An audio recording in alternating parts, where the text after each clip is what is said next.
Fala pessoal, aqui é o Herbert Almeida. Agora nós vamos estudar atos administrativos aqui na nossa versão simplificada.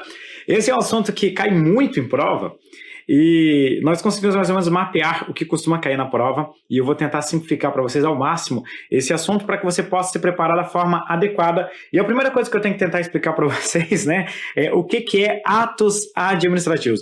Eu vou trazer esse texto aqui da Di Pietro, pessoal. Olha, Di Pietro, meu Deus do céu, professor, calma. A Di Pietro é uma doutrinadora sensacional, ela sempre está trazendo muito conteúdo que está caindo em prova, mas esse conceito aqui poderia ser basicamente o conceito de qualquer autor, não importa. O pessoal, professor, não tem uma divergência aqui e ali? Nessa parte é bem tranquilo. Seja o conceito da Di Pietro, do Carvalho Filho, do Bandeira de Mello, seja qual for, ele é suficiente para você acertar as suas questões de concurso na parte conceitual. E olha o que a Di Pietro diz para a gente. Ela diz que pode-se definir ato administrativo como a declaração do Estado ou de quem o represente que produz efeitos jurídicos imediatos, produz efeitos jurídicos imediatos, com observância da lei sob regime jurídico de direito público e sujeito ao controle do Poder Judiciário. Então, o ato administrativo é uma declaração de vontade do Estado. Eventualmente pode ser uma declaração de vontade de quem está representando o Estado. Por exemplo, uma pessoa que presta alguma atividade pública mediante delegação. Depois eu vou explicar um pouquinho melhor isso para vocês. O ato administrativo ele gera o que a gente chama de efeitos jurídicos, que nós vamos observar já já, está subordinado à lei, é praticado sob regime jurídico de direito público e está sujeito, então, ao controle do Poder Judiciário. Vamos lá esquematizar, então, esse controle, o controle dos atos administrativos. Eu começo trazendo aqui para vocês a primeira parte do nosso conceito. Para definir ato administrativo, entenda o ato administrativo como uma declaração de vontade.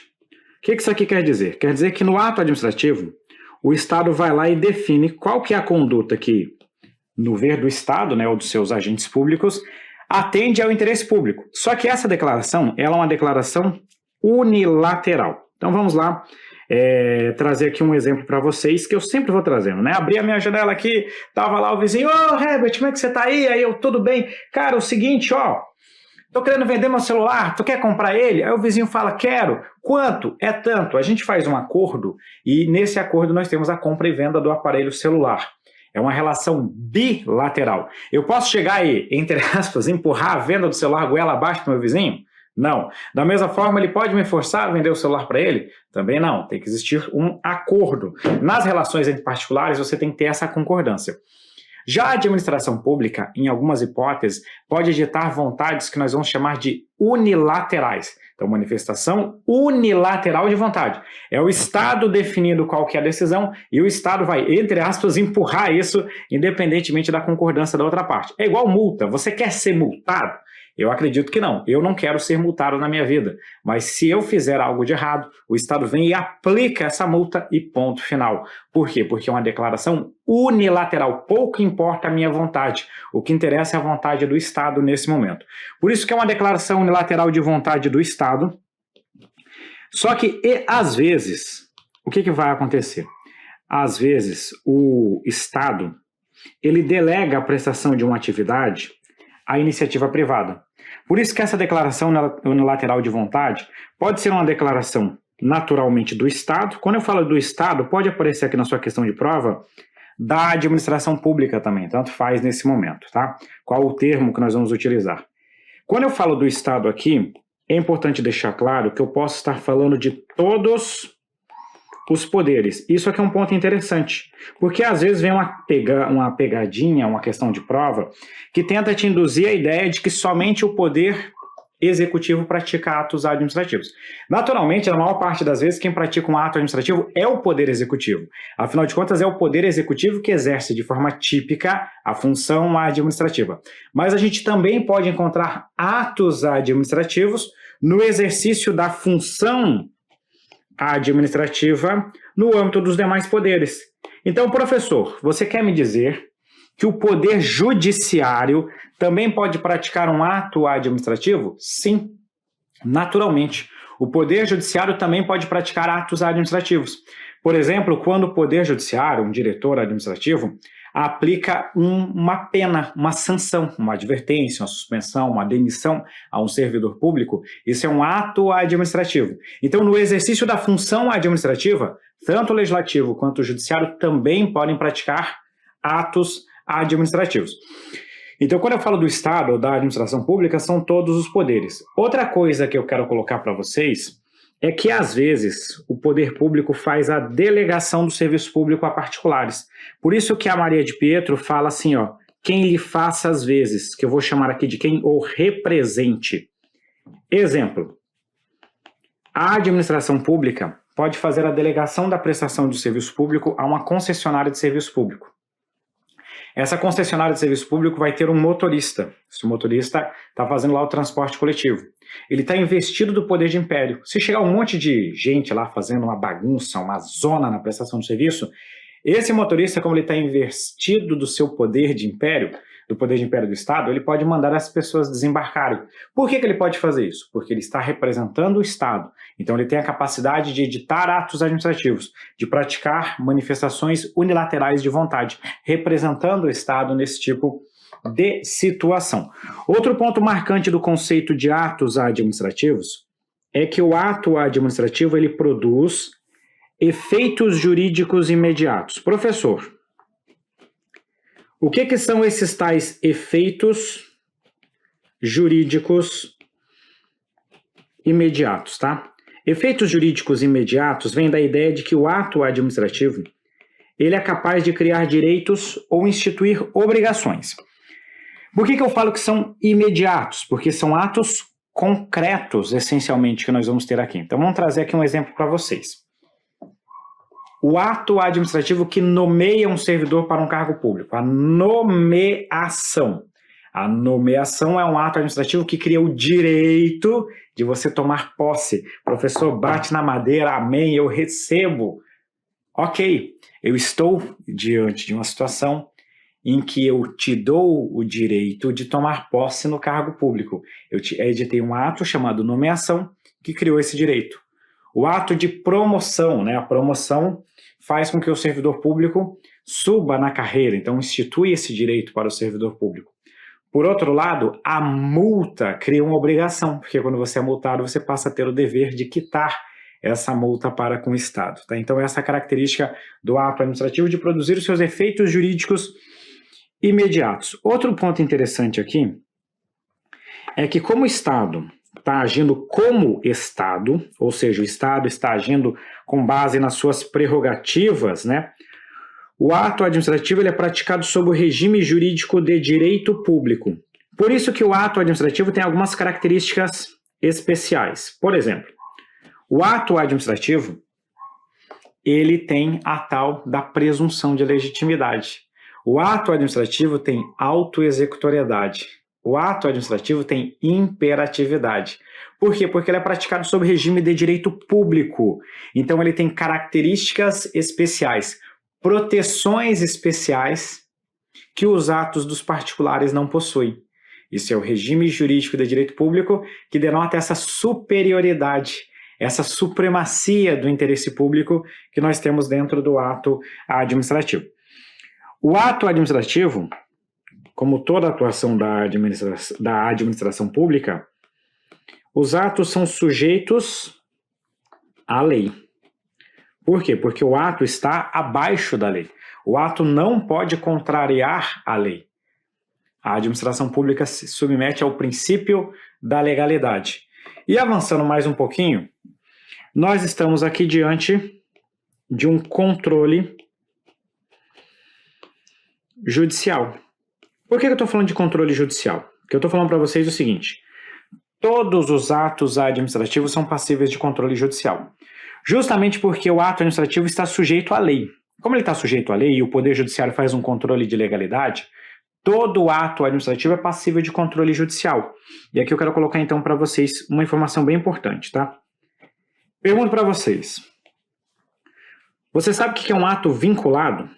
Tá? Já vou adiantar para vocês, depois a gente vai estudar isso aqui de forma mais detalhada. Os atos vinculados são aqueles atos em que não existe margem de liberdade. Vinculado é o seguinte: a administração pública tem que fazer exatamente aquilo. da exata forma como está na lei, sem qualquer liberdade. Isso é um ato vinculado. Naturalmente, o ato vinculado, como ele tem todos os elementos sujeitos à lei, ele é passível de controle judicial. Mas deixa eu te perguntar, e o ato discricionário, que é aquele que tem uma margem de liberdade, que nós chamamos de mérito, esse ato é passível de controle pelo Poder Judiciário? Sim. Mesmo que o ato administrativo seja um ato discricionário, ele é passível de controle judicial. Talvez você esteja se perguntando, professor, mas calma aí, eu já li em algum lugar que o mérito não é passível de controle do Poder Judiciário. Ok, o mérito não, mas o mérito é só uma parte do ato discricionário. O ato discricionário tem muito mais do que o mérito. Porque seria mais ou menos como se tudo isso aqui fosse o ato administrativo. Calma aí. Só esse trecho aqui é o mérito. Então só existe um espaço aqui que o Poder Judiciário não consegue se meter, mas em todo o resto ele exerce o controle. Então mesmo o ato sendo discricionário, ele está sujeito ao controle do Poder Judiciário. Então guarde o seguinte, todos, absolutamente todos os atos administrativos são passíveis de controle jurisdicional. A única coisa que vai acontecer é que no ato discricionário existe um pedacinho dele, mas somente um pedacinho, que o Poder Judiciário não pode se imiscuir, mas ainda assim vai existir algum controle e oportunamente a gente vai falar sobre isso, especialmente na aula de controle da administração pública. Pois bem, fechamos aqui o conceito de ato administrativo. Então, o ato é a declaração unilateral de vontade. Essa declaração, ela é do Estado ou de quem o represente, pode ser todos os poderes no exercício da função administrativa. Ele gera efeitos jurídicos imediatos, praticados sob regime jurídico de direito público, está sujeito à lei e está sujeito também a controle do Poder Judiciário. Essa figura aqui que você encontra lá no nosso PDF, ela também faz esse resumo do que seria um ato administrativo, então.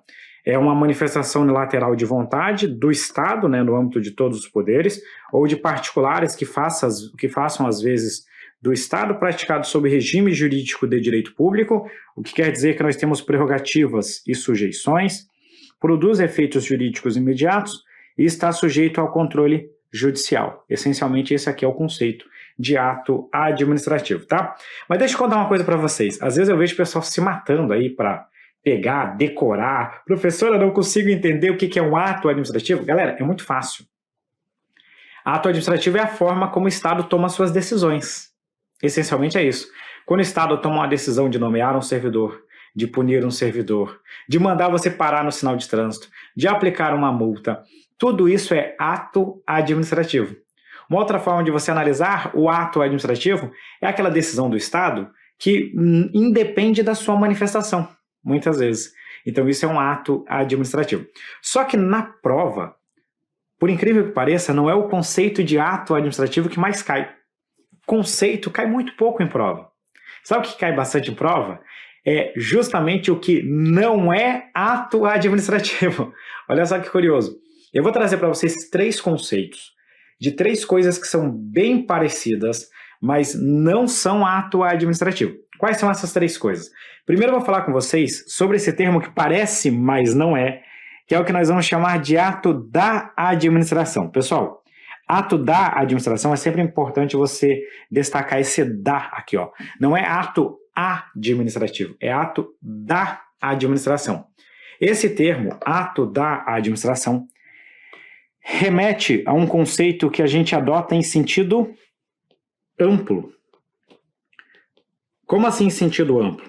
Eu quero dizer para vocês que o termo ato da administração envolve vários atos editados pelo poder público, e não apenas os atos administrativos. Só a título de ilustração, a administração pública ela também pratica os chamados atos privados. Por exemplo, quando a administração emite um cheque de pagamento. Hoje em dia está pouco usual fazer cheque, né? Mas se a administração editasse um cheque, esse cheque de pagamento ele é igual a um ato privado. Por que ele é um ato privado?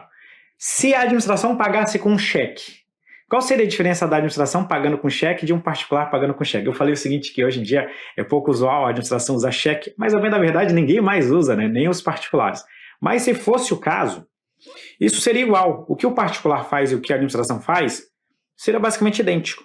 Então, nesse caso, nós temos um ato privado. Por que ele é chamado de privado? Porque nesse tipo de ato, nós não encontramos aquele poder de império, aquelas prerrogativas da administração pública. Então, nós temos, dentro do conceito de ato da administração, nós temos várias categorias de atos. Alguns deles são chamados de atos privados, que são os atos que não possuem as prerrogativas estatais. Não são praticados sob regime jurídico de direito público, a exemplo da emissão de um cheque, de uma ordem de pagamento pelo poder público. Existem também os chamados atos bilaterais. Veja, antes eu expliquei para vocês que os atos administrativos, eles são unilaterais. Ato administrativo é unilateral, mas o Estado também edita atos bilaterais, como os contratos e os convênios. Contratos e convênios não são atos administrativos, mas estão dentro do conceito do que nós chamamos de atos da administração. Então, da administração é um caixotão. É aquela analogia que eu sempre faço para vocês. Olha só. Tudo isso aqui é dedo, mas só esse é o dedão. O dedão também é um dedo, mas só ele é chamado de dedão. Quando eu falo de atos da administração, é como se fossem todos os meus dedos. Atos da administração. E os nossos atos administrativos seriam só o meu dedão. Eles também são atos da administração, mas são atos específicos chamados de atos administrativos. Então, para fechar aqui, ó, entre outros atos, nós vamos encontrar os atos administrativos propriamente ditos. E outros atos que, eventualmente, podem ser editados pela administração pública. Essa figurinha aqui, ela mais ou menos faz esse resumo do que seria atos da administração. Veja que é um conceito mais abrangente. É um gênero, esse quadradão aqui, que tem várias espécies. Aí olha só o que nós temos aqui. Atos de direito privado, os atos políticos ou de governo. Quando nós estudamos o conceito de administração pública, nós sabemos que existe uma coisa chamada atos políticos ou atos de governo, que são, por exemplo, os atos de sanção do presidente da República, veto de projeto de lei. Isso aqui é uma atividade de governo, uma atividade da cúpula da administração pública. Nós temos os atos normativos. Atos normativos não geram efeitos jurídicos imediatos, né, como, por exemplo, um decreto, um regulamento. Atos materiais, depois eu vou explicar para vocês o que são atos materiais. Eu só vou adiantar para vocês aqui, ó. Os atos materiais são os nossos fatos administrativos. Só guarda esse conceito, para não ficar muita informação por enquanto, só guarda esse conceito aqui. Depois eu vou explicar melhor para vocês o que é isso. Contratos e convênios administrativos são aqueles atos bilaterais. Por que eles são bilaterais? Porque eles dependem de acordo das duas partes, dos dois lados, e não de uma parte apenas, por isso que eles são diferentes dos atos administrativos. Nós temos os atos de conhecimento, de opinião, de juízo ou de valor, que eles são conhecidos também como meros, guarda essa expressão aqui, ó, meros atos administrativos. Deixa eu contar uma coisa para você. Não queira se desesperar, tá? Não seja ansioso. Não se desespere. Eu estou colocando um monte de conceito no quadro. Aí você já começa, meu Deus, como é que eu vou decorar isso? Como é que eu vou decorar? É porque você não vai decorar isso agora. Você não tem que se preocupar. Eu estou jogando informações. Você vai captando essas informações. Vai deixando anotado ali. Daqui a pouco, nós vamos avançando mais ao longo da aula. Aí quando você for retomar esse assunto, você vai ver, nossa, como é fácil, como é simples. Então só vai guardando, só vai anotando. Dê ênfase para aquilo que eu escrevi detalhado no quadro e explicar. O que eu só for jogando de informação, você só vai anotando, que depois vai ficar bem mais simples. E por fim, nós temos os atos administrativos propriamente ditos. Esses aqui, ó, vejam, são só uma parte de todos os atos da administração. Então, esse conceito aqui, ó, ato administrativo, se refere apenas a esse quadradinho aqui. Mas dentro dos atos da administração pública, nós temos muito mais conteúdo. Percebeu? Então ficou simples de entender dessa forma. Então o primeiro conceito do que não é ato administrativo, são os atos da administração, que são atos privados, atos bilaterais, atos políticos, atos normativos, atos de conhecimento e etc, e etc, e etc, inclusive os atos administrativos. Segundo conceito. O segundo conceito ele é bacana. É o conceito que nós chamamos de fatos administrativos. A bem da verdade, fato administrativo é um conceitão. É um conceitão que envolve vários conceitos, tá? Eu vou trazer para vocês 3 coisas que são fatos administrativos. Tem divergência na doutrina? Então eu vou trazer as 3. Quaisquer dessas 3 você considera como fato administrativo, acerta a sua questão de prova, é nomeado e toma sua posse logo em breve, tá? Então vamos lá. Primeiro conceito, deixa eu puxar aqui a nossa caneta, do que é um fato administrativo. Número 1, você pode considerar, a doutrina acaba considerando fato administrativo, a atividade material. Professor, o que seria essa atividade material? Nesse primeiro conceito, primeiro conceito de fato administrativo. O fato administrativo, ele é uma decorrência de um ato administrativo. Como assim, professor? Decorrência de um ato administrativo. Como atividade material, o fato administrativo é a execução concreta do ato administrativo. Vamos lá. Estou eu sentado, cansado, exausto, e eu tenho que tomar uma decisão. Minha esposa está chegando. A casa está toda bagunçada. E eu estou junto com os meus 2 filhos e preciso tomar uma decisão. A decisão é a seguinte: eu tenho que decidir qual dos 2 vai lavar a louça, qual que vai limpar o banheiro, enquanto eu limpo o quarto, certo? Nós vamos dividir as tarefas, estamos coordenando. Eu tomo a seguinte decisão: o Gael vai lavar a louça. O Pietro vai limpar o banheiro. Eu emito uma ordem. Gael, lave a louça. Pietro, limpe o banheiro.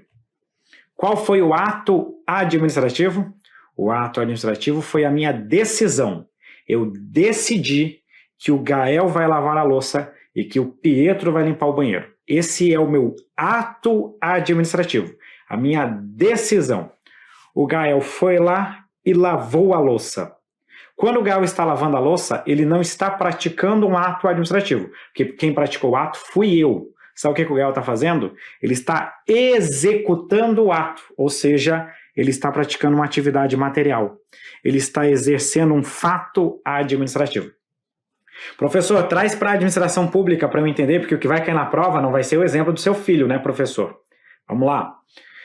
A autoridade pública emitiu uma ordem de serviço determinando que determinada empresa ou empregados públicos ou servidores façam a limpeza das ruas, os garis, vão lá e vão limpar a rua.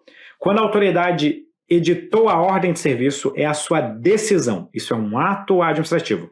Nessa ordem de serviço consta: façam a limpeza da rua do número tal ao tal. Quando vai lá o gari e faz a limpeza da rua, isso é a execução concreta do ato administrativo. Diga onde você vai, que eu vou varrendo. Diga onde você vai, que eu vou varrendo. Esse é o nosso fato administrativo, tá bom? Mais um exemplo.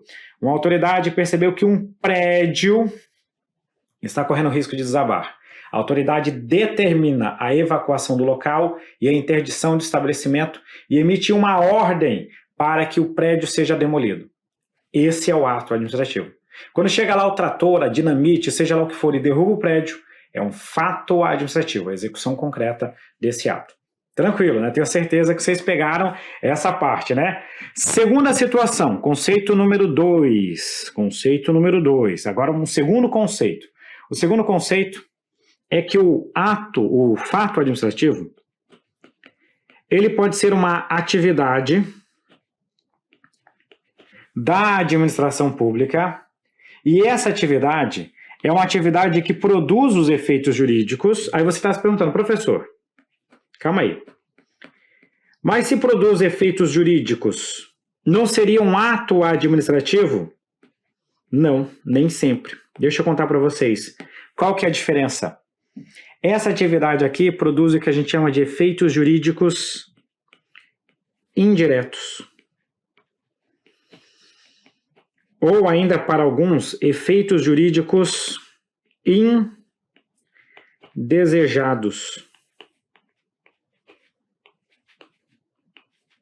Indesejados. Como assim? Servidor público estava dirigindo o carro lá, o veículo da administração pública.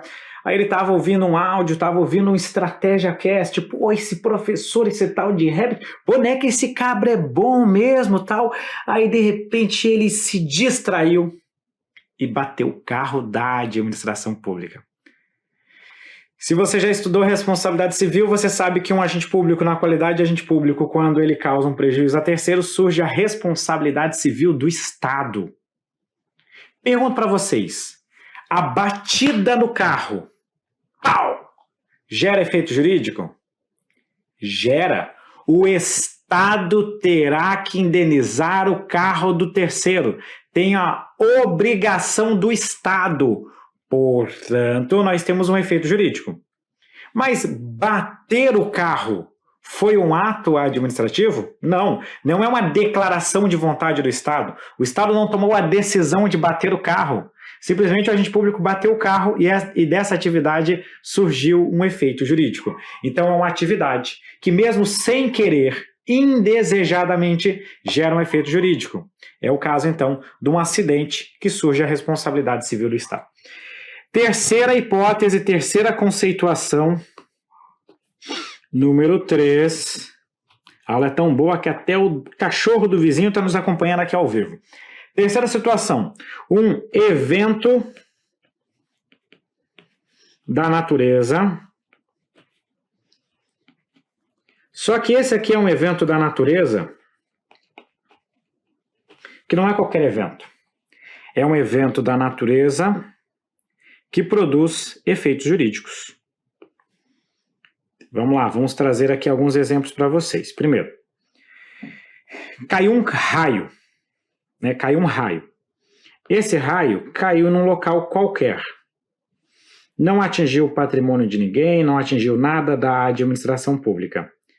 Esse raio não tem qualquer repercussão no direito administrativo. Então ele é simplesmente um evento da natureza. Qualquer. Agora vamos pensar no segundo caso. O raio caiu na cabeça de um servidor público e o servidor público faleceu. Nesse caso, eu tenho um evento da natureza que gerou efeitos jurídicos. Qual que é o evento da natureza? A morte do servidor. A morte do servidor público é um evento da natureza. Isso é um ato administrativo? Não. Teve declaração de vontade do Estado? Pode até ser que o chefe não gosta do cara, etc e tal, mas isso não é uma manifestação de vontade do Estado. Certo? Certo. Então não teve uma manifestação de vontade. Mas o servidor morreu. Isso gerou 2 efeitos jurídicos. Número 1, a vacância do cargo. Número 2, a pensão para o familiar desse servidor.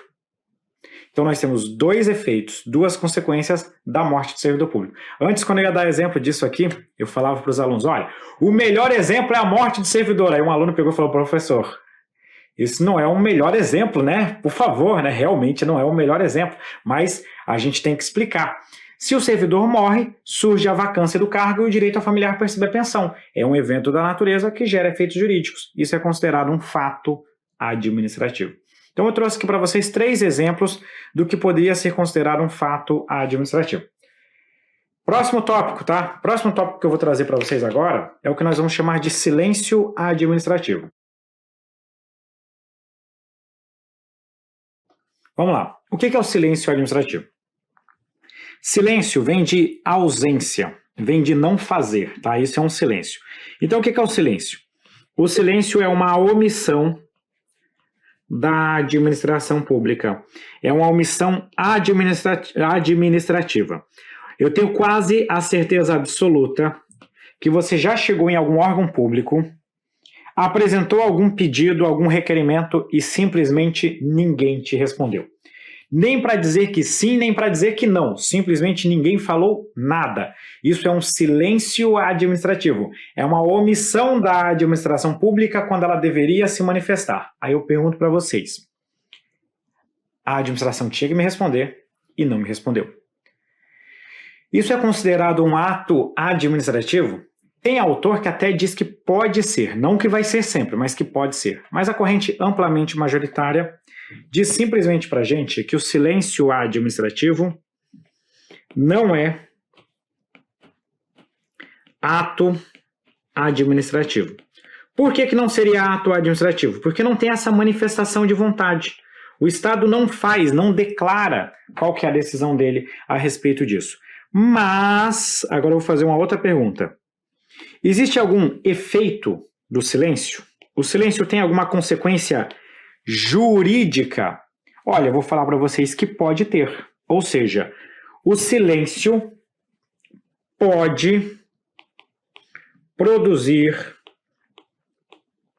efeitos jurídicos. Professor, como que um não fazer pode gerar efeitos jurídicos? Funciona da seguinte forma. Às vezes, a própria lei traz uma consequência do silêncio. Pode ser que a lei diga o seguinte: a administração pública terá 15 dias para responder ao requerimento do interessado.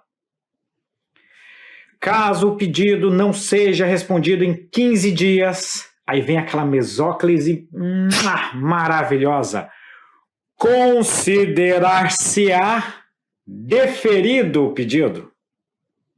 Ou considerar-se-á indeferido o pedido.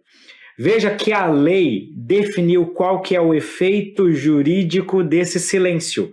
Na primeira hipótese, considerar-se-á deferido. É um deferimento tácito. É uma omissão com sentido de deferimento do requerimento do interessado. Na segunda hipótese, é um indeferimento tácito, indeferimento implícito.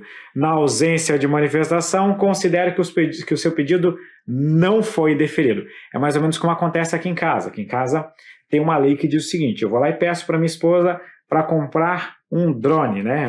Hoje eu não posso mais nem falar isso porque eu já comprei, né? Pedi para minha esposa para comprar um drone. Existe uma regra aqui em casa que é o seguinte: se ela não me responder em até 30 minutos, considerar-se-á indeferido o meu pedido. Quer dizer, então, que ela negou. Eu não posso comprar simplesmente assim. Então, essa é a história do silêncio administrativo, tá? Então, deixa eu trazer para vocês alguns desdobramentos sobre a história do silêncio.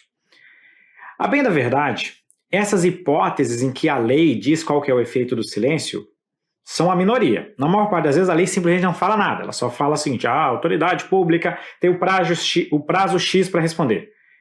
Mas a lei não diz qual que é o efeito se não responder. Aí nós podemos ter duas situações, dois desdobramentos. Se o ato é vinculado, você pode ir ao Poder Judiciário e pedir no Judiciário a concessão. Olha, a administração é obrigada a te deferir. Exemplo, licença para construir. Você pede uma licença para construir, é um ato vinculado, a administração não te responde. Dá o tempo para responder, ela não te responde. Aí você vai no Poder Judiciário. Olha, apresentei o requerimento, atendi aos requisitos legais, está tudo de acordo com o plano diretor, eu quero fazer a minha obra. O Poder Judiciário pode deferir o pedido. E se o ato for discricionário? Você também pode ir ao Poder Judiciário. Mas nesse caso, o Judiciário não pode te deferir. O que o Judiciário vai fazer? Vai fixar um prazo para a administração pública te responder. O Judiciário pega e fala para a administração: olha só, tem que responder esse cara aqui e responda ele no prazo X. O Judiciário obriga a administração a te dar uma resposta motivada, porque com base no direito de petição, que está lá na Constituição, nós temos direito a uma resposta devidamente fundamentada pelo poder público, tá? Outro efeito do silêncio é a responsabilidade civil do Estado. Imagina que eu sou um importador, eu importei um produto perecível, esse produto chegou via navio, parou lá no porto e ele tem que ter a análise do mapa e tem que ter a análise da Receita Federal. Um dos dois se atrasou e não liberaram o meu container. O produto estragou. É uma omissão da administração pública que gera um efeito jurídico. Qual que é o efeito jurídico? A indenização. Perfeito? Então, o silêncio administrativo não é ato, mas pode produzir efeito jurídico, conforme cada uma das situações que eu acabei de exemplificar para vocês. Pois bem, vamos lá então, avançamos isso aqui, vamos responder uma questão. O silêncio administrativo, quando se refere a atos discricionários, não se submete ao controle judicial. Errado. Sabe por que está errado? Porque, toda atuação da administração vai sofrer algum tipo de controle judicial. Só que no caso de ato discricionário, o judiciário ele não pode deferir o seu pedido. Mas o que o judiciário faz? Ele vai fixar um prazo para a resposta. A administração pública pode dizer para mim que não vai me deferir o pedido, mas ela tem que me dizer a razão. Eu tenho direito a uma resposta fundamentada da administração pública. Próximo caso, a expressão ato administrativo, por incluir não só os atos praticados no exercício da função administrativa, mas também os atos de direito privado praticados pelo poder público, tem sentido mais amplo que a expressão ato da administração. Galera, o que houve aqui? Houve uma inversão. Por quê? Porque ato da administração, esse daqui, é que tem o sentido mais amplo do que ato administrativo.